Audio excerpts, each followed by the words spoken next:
Remue ménage. Remue ménage.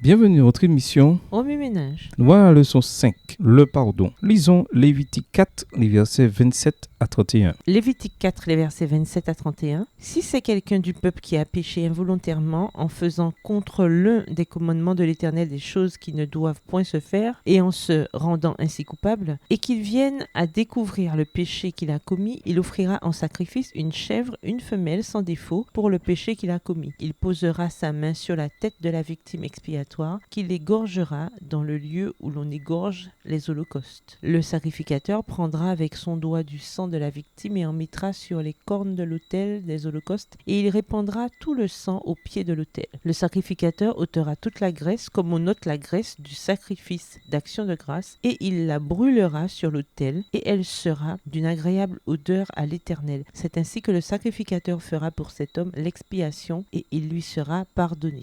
Introduire. Un terme à l'esclavage. Lorsque le livre Uncle Tom's Cabin, la case de l'oncle Tom, est sorti en 1852, il s'est vendu à plus d'exemplaires que tout autre livre sur la planète, à l'exception de la Bible. Si Harriet Beecher Stowe, l'auteur de ce livre, voulait mettre en lumière les méfaits de l'esclavage et inciter à stopper ces atrocités, elle y a aussi traité du pardon. Le protagoniste, un esclave chrétien nommé Oncle Tom, vécut sous le joug de plusieurs maîtres différents. En secret, Tom aidait ses compagnons d'esclavage à s'échapper par le chemin de fer clandestin. Il était aussi un combattant de la prière qui, inspiré par les enseignements de Jésus, priait pour ses ennemis. Le pire étant Simon Legree, son dernier et plus cruel maître d'esclaves. Comme cet homme haïssait les Noirs et le christianisme, il fit subir à l'oncle Tom d'horribles sévices. Legree et plusieurs autres esclaves battirent l'oncle Tom à mort. Peu avant de mourir, il prononça sa propre version de l'appel de Jésus alors qu'il était cloué à la croix. Père, pardonne-leur car ils ne savent pas ce qu'ils font. Luc 23, verset 34. En fin de compte, la case de l'oncle Tom était un appel à pardonner même à nos pires ennemis. Il n'est pas toujours facile de pardonner. C'est une chose si quelqu'un nous fait légèrement du tort, mais c'est entièrement différent lorsque quelqu'un nous fait profondément mal, de façon destructrice et douloureuse. Non, le pardon n'est pas toujours facile, mais lorsque nous pardonnons, nous affichons l'un des magnifiques attributs de Dieu lui-même. Luc 23, le verset 34. Rien d'étonnant alors à ce que le pardon soit la prochaine grande valeur du Lévitique. La promesse de pardon de Dieu est aussi puissante dans le Lévitique que dans tout autre livre de la Bible. Passer à côté du désir de Dieu de pardonner dans le Lévitique, c'est passer à côté d'une pleine compréhension de ce livre. Alors que l'Exode nous donne 10 commandements, le Lévitique, lui, nous donne 10 promesses de pardon. Lévitique 4, les versets 20, 26, 31, 35. Lévitique 5, les versets 10, 13, 16, 18. Lévitique 6, verset 7. Lévitique 19, verset 22.